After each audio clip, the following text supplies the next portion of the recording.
Our platforms on local radio at no cost for limited time only.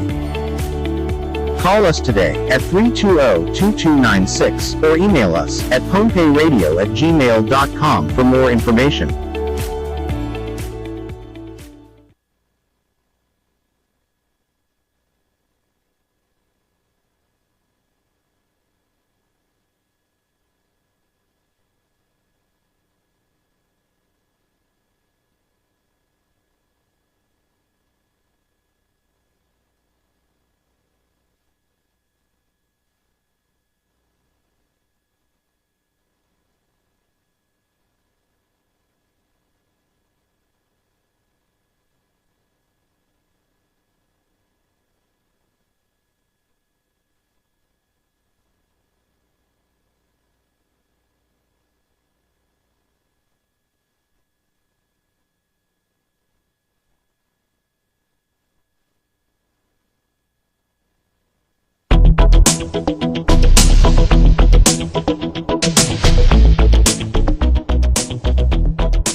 My respect to each and everyone. Welcome back. Our next presenter, we are very honored to have him, and that is the Honorable U.S. Congressman Ed Case from the state of Hawaii. And when we finally put him on,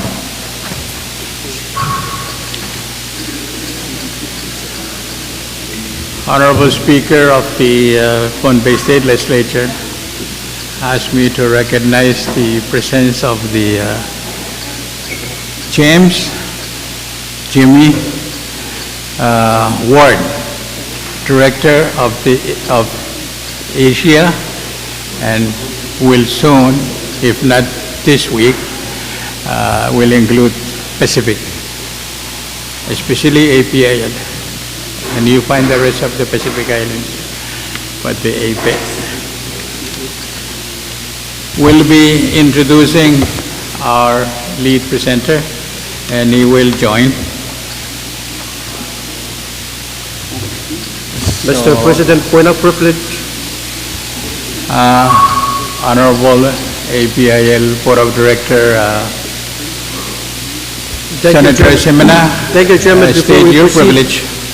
Before we proceed with the presentation, it's an honor and privilege for me to introduce some of the senators that just arrived, and they are with us in this carriage this morning.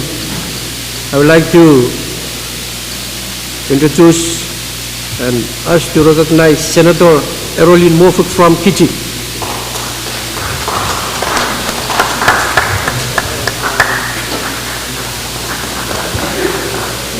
Erolin Mofuk from Kichi, Senator Stevenson Joseph from Pwuhng, and from the Marshals. And we also have with us this morning Senator Jason Walter from Suges.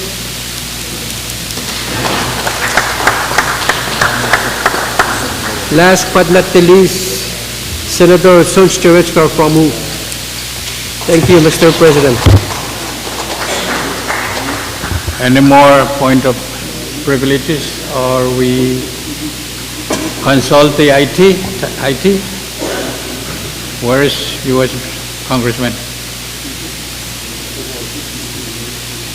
Give me a minute. It's technical. We're figuring out the sizing. 1 minute.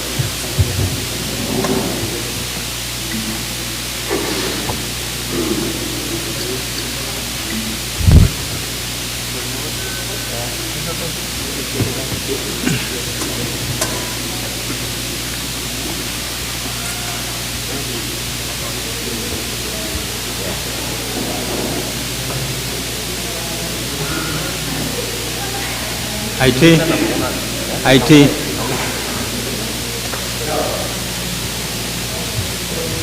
Okay, mawar.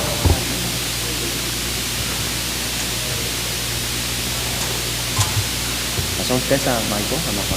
Okay. IT, we're good?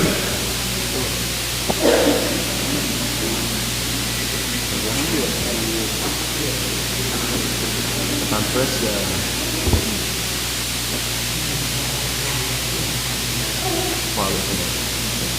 audio.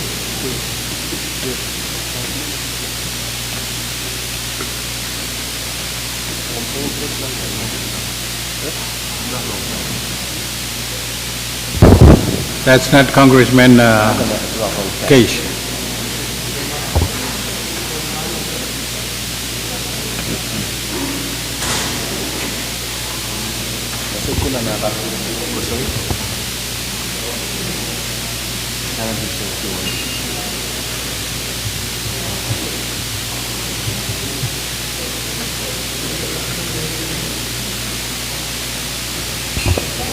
Let us pause for a moment so that the IT can take care of the technical difficulty.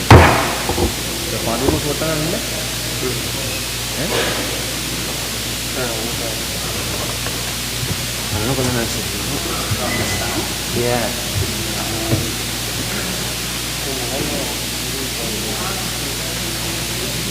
Go for more refreshments.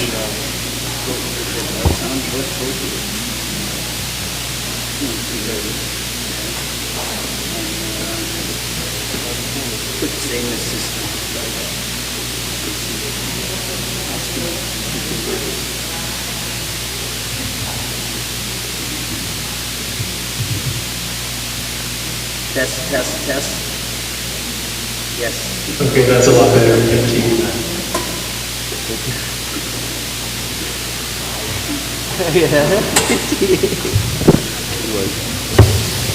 I'm sorry, Congressman is running a little late, but we should be over shortly.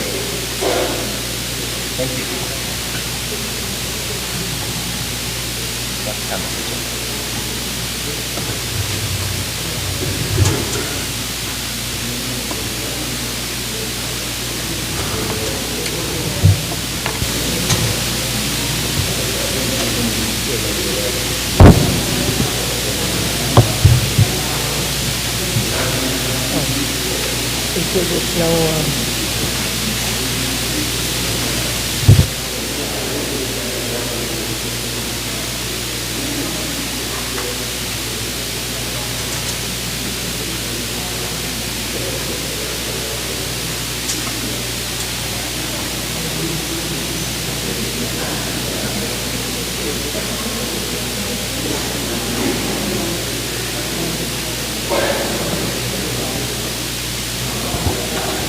More ground coffee, waiting for Speaker Kenneth Cady.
Yeah, that's so much better. Thank you so much.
Honorable U.S. Congressman Ed Case is now on board with us. And before... Steve, but I cannot hear anybody. I don't know if you can hear me.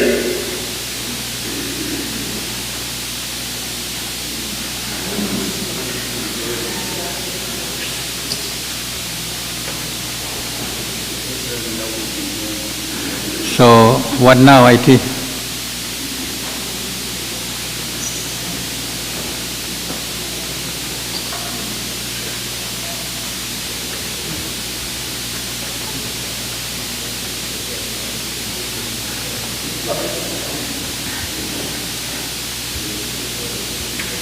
Back to recess for a few minutes.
Jimmy Ward, Asia, Director of Asia, to make the formal introduction of Congressman.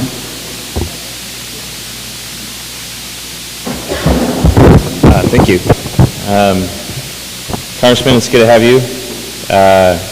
So Congressman Ed Case is a very prominent member of our International Conservation Caucus and Oceans Caucus in the U.S. Congress, and since he's here, just a quick background, he went on a field mission with our leadership and ICCF group, and he saw the value in seeing the protected areas and the biodiversity and the work that we do, and he realized that in his own oceans around Hawaii and the Pacific that model was also needed. So go ahead, Congressman, if you want to take it from there.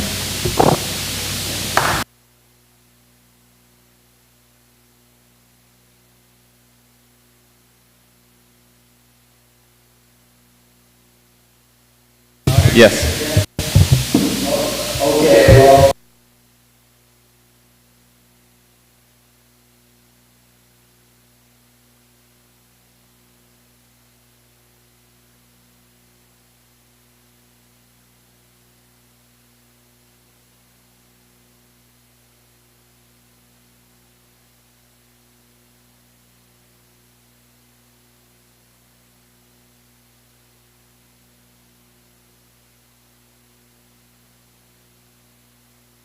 Just returned a few days ago from a week with my U.S. Congress colleagues in the Pacific, throughout the Pacific. We were in Pwuhng, we were in the Northern Marianas, we were in Palau, we were in Northern Australia. We stopped very briefly in the Marshall Islands. I'm not sure I could claim that I was there, but we stopped through on the way back, and I really know all over again, and I educated my colleagues in Congress that our Pacific Island region is one that is vast and diverse with many different peoples and language, but we are all connected by one ocean, and we share common cultures, common values, and common interests. And as a former state representative for Hawaii and now a proud representative for Hawaii in the United States Congress, I truly understand the importance of organizations like APIL that help support us lawmakers as we work to tackle common challenges. And as someone whose home is also in the Pacific Islands, I hope I also understand the complexity of the common issues we face, starting with climate change, an existential threat to our region, one on which we must take collective action to preserve our very own homes. APIL has been on the forefront of ocean conservation issues for decades, and I know that your hard work has led to multiple successes I truly admire your advocacy for marine protected areas, your work banning the sale of shark fins, and combating illegal, unreported, and unregulated, or IUU fishing. That is why I'm truly excited to speak with you today as a fellow member of the Pacific about the possible establishment within APIL of a Pacific Ocean Conservation Caucus. This model is one that has worked elsewhere in the world, and one that I believe will complement and strengthen your work on ocean conservation. And today I'd like to briefly outline how such a caucus can work to promote ocean conservation in the Pacific, building on the work that you've already done, and to speak to three main themes. These themes being, first of all, to outline the challenges that we all know face ocean conservation in the Pacific. Second, to address why collaboration between our legislative bodies is critical to this work. And third, explain how a Pacific Ocean Conservation Caucus can work to promote ocean conservation. First, on the challenges facing ocean conservation, you know far better than anybody else in the world, and we all know here in the Pacific, that healthy, biodiverse ocean ecosystems and coastlines are integral to the livelihood, health, and cultures of our Pacific communities. And unfortunately, the health of our oceans has taken a downward spiral in recent decades, currently threatened by climate change, pollution, wholesale loss of species and biodiversity, inconsistent management of ocean resources, some doing it well and some not, and maritime security concerns, the basic desire of all of us to be able to protect our own fisheries and marine resources. Climate change is, of course, at the forefront of much of this, driving ocean acidification and leading to a startling rise in ocean temperatures, contributing to increasing sea level rise and shifting historic waters of fish stocks, all of which threaten the health of our marine ecosystems, which we all rely on as island communities. In fact, recent estimates from the United Nations Educational, Scientific, and Cultural Organization have alerted us that at our current climate phase, more than half of our planet's marine species could be extinct by 2100. Human effects don't stop at climate change. Our marine wildlife is choking on marine debris. Our coral reefs, the foundation of so many of our nearshore and farshore ecosystems, are in crisis that are brought on by on-land behaviors, and the sustainable management of our fish stocks is precariously balanced on a pinpoint. Finally, as land-based resource exploitation reaches its capacity, we're faced with increasing threats of further unsustainable and destructive extractive industries in our oceans. As a region of large ocean states, we do have the power to take collective action to preserve our ocean and enact policies that push back on these man-made threats, to balance the need to preserve the ocean with the economic and practical needs of our communities. These are judgments that we all must make and are making. And working together to exchange knowledge about best practices in ocean policy, building on each other's successes, seeking expertise in ocean conservation, and on joint rules of the road or the seas that we all enforce, we can, in fact, achieve our goal of tackling these challenges. Second, why is collaboration between legislatures so important in this area? Well, we all know that the Pacific Ocean is a shared resource, which means that no one nation and no one legislature can protect the broader ocean alone. Even if we protected our own territorial waters, we would still be influenced by what occurred beyond those waters. And no matter what laws are passed to prevent pollution, protect fish stocks, or preserve ocean waters, if we do not take collective action, another's poor stewardship will impact our shores. So meaningful ocean conservation must be transnational, and that requires regional coordination. In recent years in the United States Congress, we've tried to take a step in this direction ourselves. We've passed meaningful legislation to save our seas, and have been working to follow that up with additional critically needed legislation that recognizes the importance of our oceans and our global efforts against climate change. For one example, my U.S. House Natural Resources Committee which has jurisdiction over all of our lands and waters, and which also negotiates international treaties, has developed our Ocean-Based Climate Solutions Act, which seeks to protect marine habitats, promote carbon sinks, and modernize fishing fleets. Developing and passing legislation is an important step towards protecting the ocean, but to ensure that the ocean remains healthy, we must work together. Local and national legislatures can do a lot to protect our ocean resources. APIL has seen this in your own ocean conservation work already, where you lead the world in this area.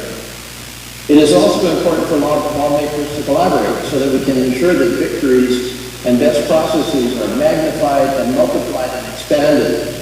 Exchanging ideas between lawmakers can be the key to finding the right solutions to address the political and practical considerations of implementing new policy, especially across country lines. By working together across the Pacific, as we've already done, we can both develop the expertise and build the coalition needed to protect the ocean for our community and future generations. Third, why the Pacific Oceans Caucus?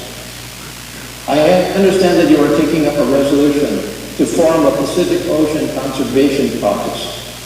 This caucus can truly serve as a forum to support Pacific legislators across the Pacific in your and our conservation efforts.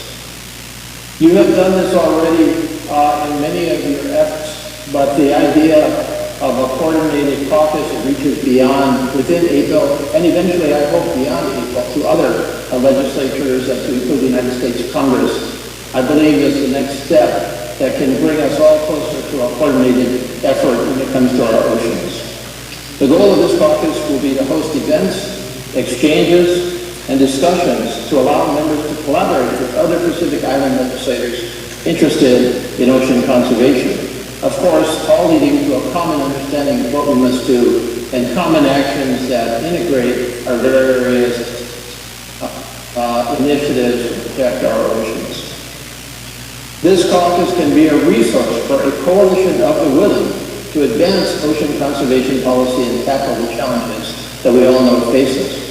It can also serve as a central organization to receive support, financial or otherwise, from other governments or non-governmental organizations or individuals who care very much about this goal. We all know in the Pacific that not only are there many governments that are interested in ocean conservation, but many NGOs and many individuals, especially the high net worth individuals, who are very active in many countries already in preserving and protecting our oceans.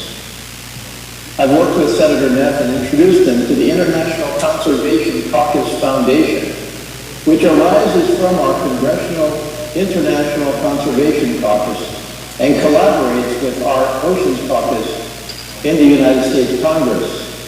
The ICCF is really an offshoot of our Congressional International Conservation Caucus, which is a collection of members of the United States Congress who care very much about international conservation.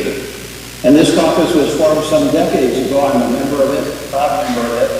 It is a bipartisan caucus. It crosses from the House to the Senate, so it is bicameral as well. And there came a time in the evolution of the International Conservation Caucus where we focused on federal legislation in the United States to try to protect our international resources and work with other countries, where we needed to evolve outside of the U.S. Congress and form a foundation which would allow us to work outside of Congress in some situations to ramp up our efforts across the world. And out of that International Conservation Caucus Foundation arose the idea of individual caucuses like ours around the world, and some of them in individual countries like Kenya, for example, or South Africa, Ecuador, or Indonesia for that matter, and also caucuses that crossed national lines. But nonetheless, that worked together. We're a formal organization to work together on the issues that we all wanted to attack. Our Congressional Oceans Caucus which is supported by the International Conservation Caucus Foundation, has itself brought like-minded legislators together, organized informational sessions from leading world experts, and shaped some of the most consequential ocean policies put forward in recent years, at least in our country. Of course, many other places in the world, and your own countries included, are far ahead of the United States in some areas. So we hope to work with you through caucuses such as this and other means to coordinate our efforts. So the International Conservation Caucus, which is an existing organization that has worked with such caucuses around the world already, can be a great partner in this caucus if you choose to form this caucus and work with APIL to enhance the ocean conservation work that you conduct across the region. It can't do the job for all of us, but it can certainly be a partner, certainly a mechanism to integrate all of our efforts, and again, I hope, certainly a central organization that can coordinate it across the entire Pacific and really beyond as well.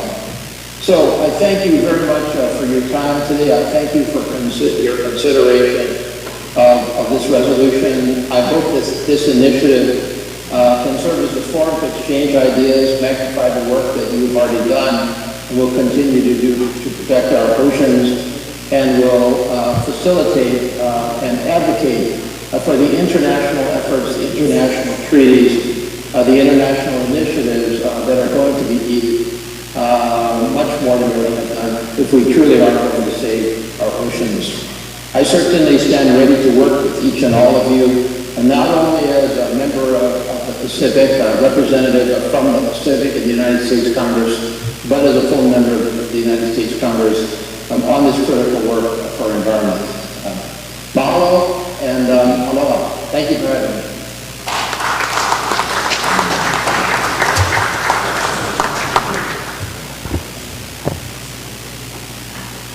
Jimmy, the director. Okay. Carry on. Well, thank you so much again. I am going to sign off. I wish I was there personally with you. I appreciate the invitation to join you personally.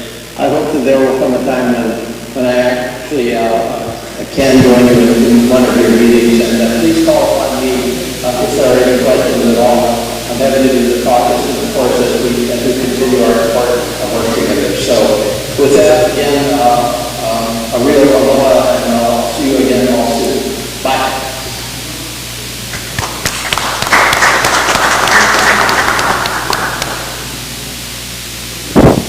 So I can't really say it much better than that, other than to give you a quick overview of, a little more in depth of what I am and what we do. He's going to pull up the presentation, but yeah, hope I say this right, Kasalele. I'd like to thank APIL and Chairman Shelton for the invitation. I've had a great time in the 24 hours that I've been here. My name is Jimmy Ward, and I'm the Asia Director for the ICCF group. As the Congressman said, ICCF is a global NGO that works to advance conservation governance by building political will and providing on-the-ground environmental solutions to legislatures and parliamentarians from all over the world like yourselves. At the ICCF group, we build caucuses with the goal to improve the governance and be caretakers of our natural resources for the benefit of the environment, the wildlife, and the local communities. Meeting some friends from Papua yesterday, we briefly discussed this, but really the local communities part is a part of what we do and why we're very unique. We're very small in our focus, but very large in our impact, because we feel that humans and our interaction with the natural environment are also a part of the ecosystem, and so we also have to support the local communities and demonstrate the value in conservation to the local people and the local fishermen and the farmers and all that. Around the world, we basically serve as a secretariat to you all. So you are my bosses, and our caucuses come from every political party. We're nonpartisan. As Ed Case said, it's bipartisan, bicameral. So really it's structured how you want it to be here. And coming here, there was an issue with my travel, and I think either Shelton or Stan said for every problem there is a solution. And that's really what what we do here. We think that there is always a solution to any challenge that's going on. And as part of the resolution that hopefully is passed, we operate in over 20 countries around the world. And so not only are you signing up to join our educational efforts and our field missions, but you also have access to our global network of other legislatures and best practices, and you also have access to our global donation network. Yeah, you can go to the next slide, that's fine. So yeah, this is Indiana Jones. Basically, we have a ton of really high impact over 20 years ago when we started. We saw a need after Mike Fay, who is a National Geographic photographer, went to Africa and photographed the degradation of some of the rangelands there and the biodiversity challenges. And our chairman, my boss, raised not only the appropriations budget on behalf of Congress, but also found the private sector donation to match that funding for the benefit of the conservation areas. You can go to the next slide. So this is us in Washington. These are just some of the examples of the legislation we've supported and passed. This is the same thing that we would help with the Pacific Islands on. We also, I'm based in Indonesia, and then we'll be traveling back and forth now after this. But really the biggest thing that I also see is there's a lot of regulations and a lot of legislation that gets passed, but really the implementation part is where it comes to bear. And so that's really where I want to focus a lot more on is, you know, the direction from you all as policymakers has said we want to really work on biodiversity and, you know, legal fishing areas. Well, how does that look in practice? What tools do you need? What resources do you need? And that's where we can bring in experts and others like that to help galvanize that. This is where we work all around the world. The dots are our offices. I'm the one in the bottom right. If you notice the blank black spot over there where the Pacific Islands are supposed to be, I hope to color that blue after this week. You can go to the next slide. So yeah, our stories. You heard from Congressman Ed Case, also the Assistant Secretary for the Oceans and Environment. Monica Bedina is a good ally of ours. She's also advocated on behalf of the Pacific Ocean Conservation Caucus. Some of our successes, really quick, we've removed 153 minefields working with the Royal Family. In South America, we assembled a national action plan for COVID reopening that was also done in a sustainable way to reduce land pollution coming into the oceans, as well as nature-based tourism. In Sub-Saharan Africa, we raised legislative awareness on the importance of mangroves to coastal management and the climate adaptation model. When I was flying in, I saw the coastal reefs out here. We also work a lot on that. I was talking to Ricky actually about this, a Coral Triangle Center in my part of the world in Indochina, where really the restoration of that ecosystem is critically important, especially for carbon. They also call coral reefs the rainforest of the sea, and so acknowledging that and understanding the carbon sinks of that is something that's critically important to helping you all as we navigate the next decade and 20 years down the road. Where I work in Asia, our members understand the importance of fisheries, water quality, storm buffering, and inland waste management to help with the circular economy and the plastic challenges that go on. You go to the next slide. So yeah, next steps. We're going to propose a the Honorable Sheldon here will propose a resolution establishing a Pacific Ocean Conservation Caucus. After that, you want to identify leadership structures. So this is a focal point for us as a secretariat to come to you all and say either, you know, okay, Mr. Speaker as co-chair, vice chair, but it's structured how you want it. So whatever makes sense for the regional apparatus to plug into a leadership structure, that's really what I found to have a lot of success, just so that they can disseminate the information best to the members of the party. And then developing a charter. So these are the issues that you want to focus on, and from that we will develop a strategy. I put deep blue there because I'm really interested in this large ocean conservation regional management component. I think that what Congressman Case said was invaluable in the sense that it's going to take a shared regional aspect for all of us to really work on these issues in a way that is meaningful and impactful. As well as, like, you know, there's the deep sea mining that's coming on with the UN body that's governing it. read a lot of reports on that. Could be some value there, but also could be some disruptions, but it's also going hand in hand on how to build in a regulatory structure from the start that takes into account the ecosystems and the impact on that, and then the value that we can take from that. And then from there, I really want to come out strong out of the gate and have an activity, whether that's a field mission or a briefing series or a roundtable or a in-depth legislative discussion. And then we can engage internationally. Like I said, from that map, we have partners all around the world, from Europe to South America to where I work. So really, it's driven both in part by our recommendations, but also where you see an opportunity in your work. You can go to the next one. Thanks, man. So the potential issues in the charter, this is just a scatter shot. I have a ranger looking very cool. So economic management, I think, drives a lot of these issues.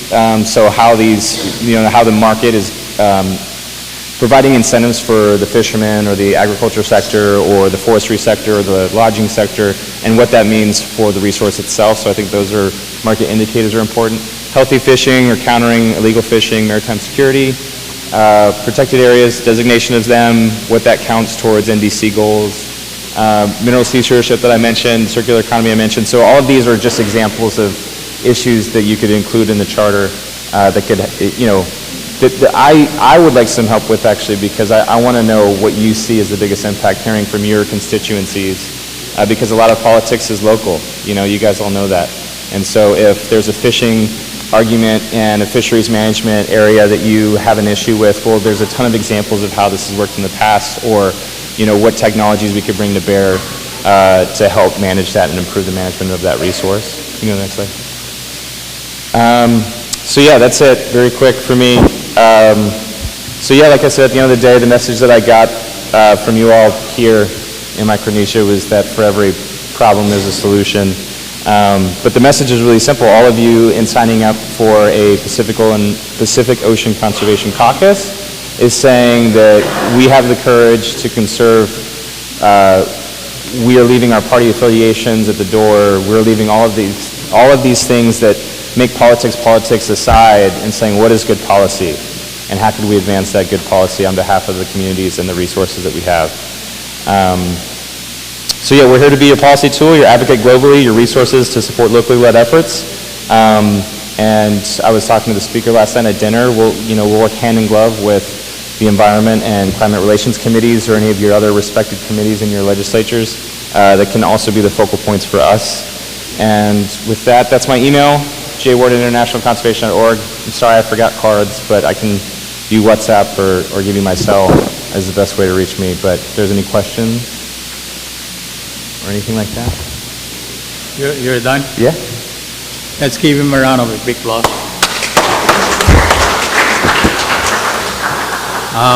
We have a lot of time remaining because we have to leave here at 12 to be back before 1:30 this afternoon. So Q&A session. President from Palau.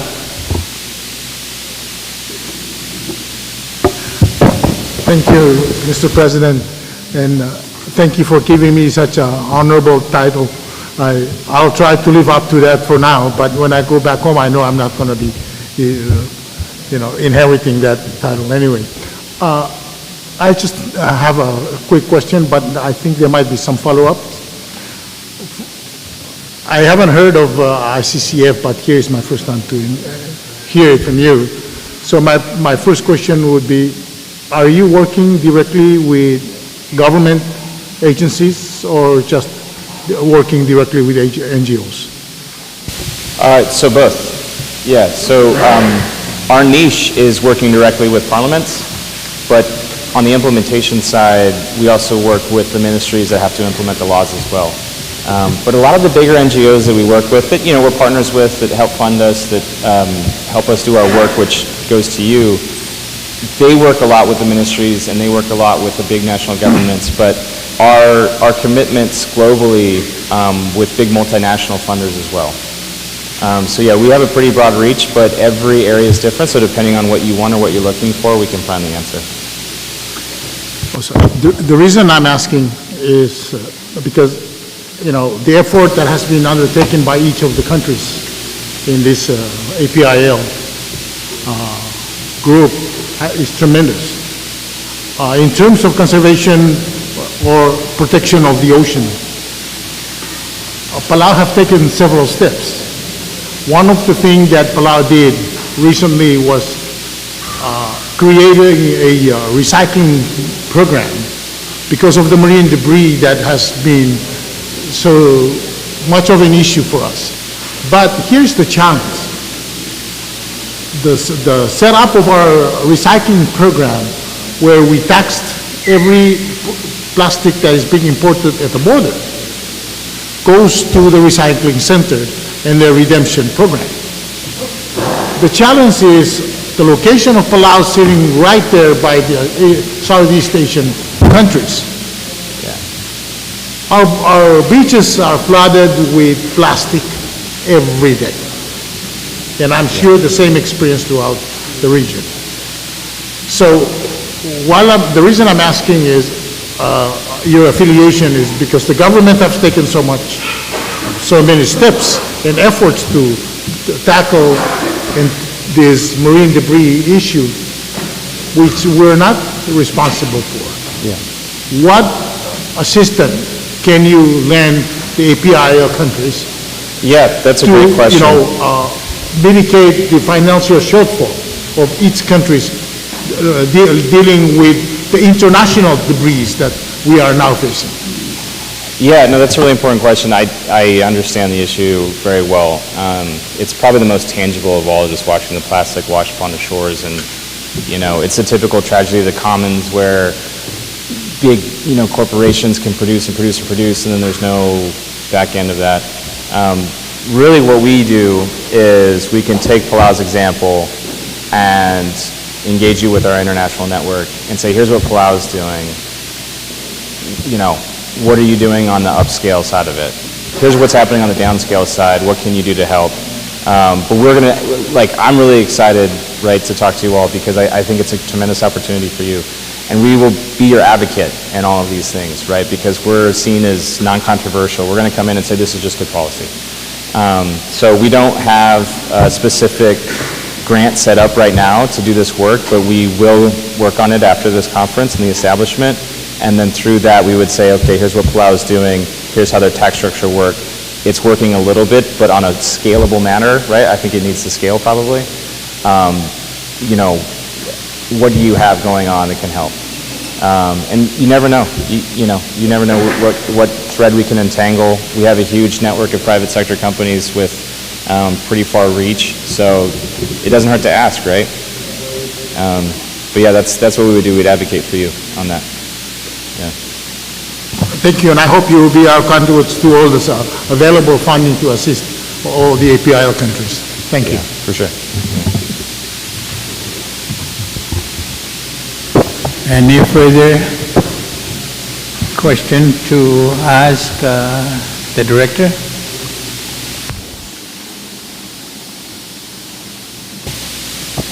think everybody's hungry. May I ask a copy of your presentation, if that's okay, to distribute it? Okay, thank you. APIL will pay for the copying expenses. Yeah, duplicating. Jimmy, your partner, where? Oi. Chair recognizes Senator Torres of 36th Guam Legislature. Thank you, Jimmy, for your presentation. I just want to ask, as we explore policies in our respective jurisdictions with regard to issues like, for example, deep sea mining, deep seabed mining, things like that, do you also afford educational programs to the policymakers? Because oftentimes we need that, we need information about the ramifications or what exactly it is that these types of activities yield in terms of risk, profit, that sort of thing. And oftentimes these measures are brought before the body without any background information or sufficient background information to make a responsible decision. So in advocating for conservation, does your organization also provide information or guidance to legislators who might be looking for the bottom line of what it is that's being entertained? Yeah, I mean, the short answer is yes, absolutely. Like, that's great. It's a great question. So as a secretariat role, we can do that in two ways. We could do a very large program bringing together a lot of stakeholders and a lot of the best practices and have a big event around it, and then, you know, have a determined sort of, you know, here's the background, here's a recommended course of action. But we also can do one-off, like if you individually are just personally interested. You know, we've supplied a ton of effort and background materials for individual members looking at certain pieces of legislation, because what I've found, even, you know, my experience of 12 years in DC is that even, you know, the U.S. Congress has a whole staff of them just to support what their work is done, but they still need a ton of researchers that are on the ground, that are nonpartisan doing the work. But that's only accessible by the United States, whereas smaller countries with smaller budgets, they need someone like us to help fill in those educational gaps. So that's absolutely something we could help with. I mean, even something as basic as broadband and undersea cable, which is really our interest here in the region. You know, what are the ramifications of that? What are the pluses and minuses and the environmental impact of any? So, you know, that's what I mean when we're making decisions right now. We sometimes don't fully grasp what it is that, how it impacts environmentally. Yeah, for sure. And so, you know, I would just caution though, there's a lot of examples that we can provide, but really as far as specific to the islands, we would try to find the best examples, but that's just a guidepost, you know, sometimes, especially with undersea cables. I mean, you need it, right? We all need the broadband, but how does that impact the actual construction work of it? You know, like from the U.S. perspective, we had the National Environmental Policy Act, or NEPA, which is a huge regulatory, honestly, it needs an update, but it's just been ironclad in partisan politics for so long. But it basically says any impact or any action taken by the government that impacts the environment has to have a intensive review done. And so there are several of those that we could pull up. They're a little dense, but we could also boil them down to like consumable format to help you out. Yeah. Vice Speaker, Pwuhng. Thank you very much, Mr. President. Jimmy, thank you for your presentation this morning with Congressman Case. In our efforts as legislators, as we go back home to our islands, how can we as policymakers join the Ocean Caucus and work on getting it implemented in our area? If you want to do one individually in Guam? Well, that would be great. I mean, you could talk to me about what that looks like. I think the idea here would be a regional integration. But if you want to become a member, it's just as easy as letting the Secretariat, which is us, know, and then letting the Honorable Shelton here know that, hey, Guam, we're interested. And part of the charter will be a signing paper where you can say, here's me, the undersigned. So there are prerequisites that are needed for the island to join? Yeah. The prerequisite is that I, as a member of Parliament in Guam, care about these issues and want to help, and I want to be a part of this group. And then by signing that, you are now my boss. Okay, thank you very much. Yeah. As easy as that. Yeah. We do need to fight for some funding and some programmatic authority to help, but yeah, it's meant to be. Not only is it meant to be extremely useful to you as a tool for you, but it's also meant to be, you know, a networking event as well, which already plugging into APIL is, you know, we're already like 90% done. Thank you, Jimmy. Thank you for the comprehensive, perfect presentation. And to put you at ease, I will introduce and invite him to the podium, your co-partner, countersign here in FSM. Let me have the honor to introduce Willie Kostka, Executive Director, Micronesian Conservation Trust. Please welcome him to the podium. That's great.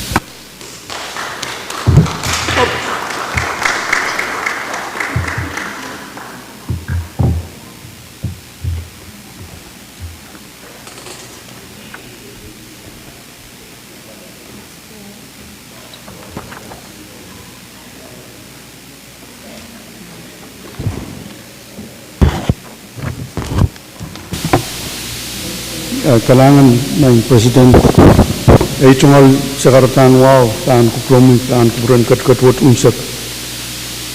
Thank you for allowing me to be part of your conference here.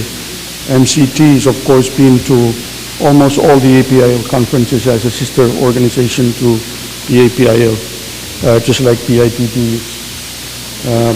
So I'm not going to spend a lot of time talking because we're hosting lunch today, and that's when we'll be giving a presentation to the members of the APIL. The lunch will be hosted at the Pohnpei Catholic Mission Conference Room, which is about 5 minutes from here.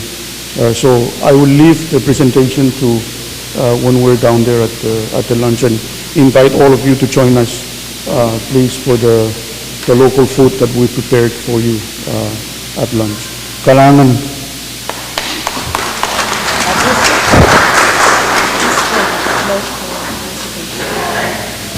Point of privilege, Mr. President. Honorable Seminar, state your privilege. Thank you, Mr. President. I would like to recognize the presence of Senator Nelpit Perez from Ngilen. Let's give him a round of applause.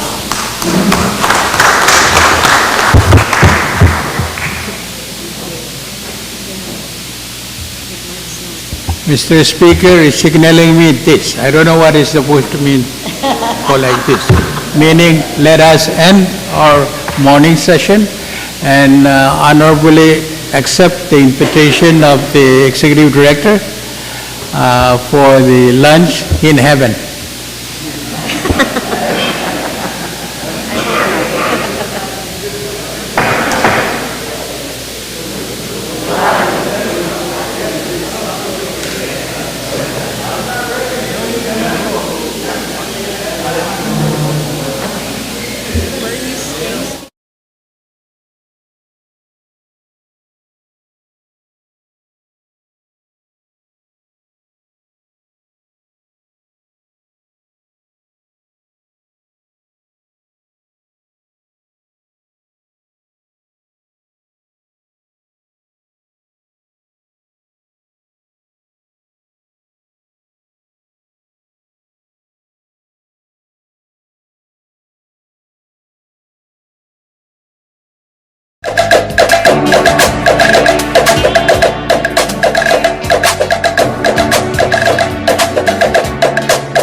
Lupung gue dari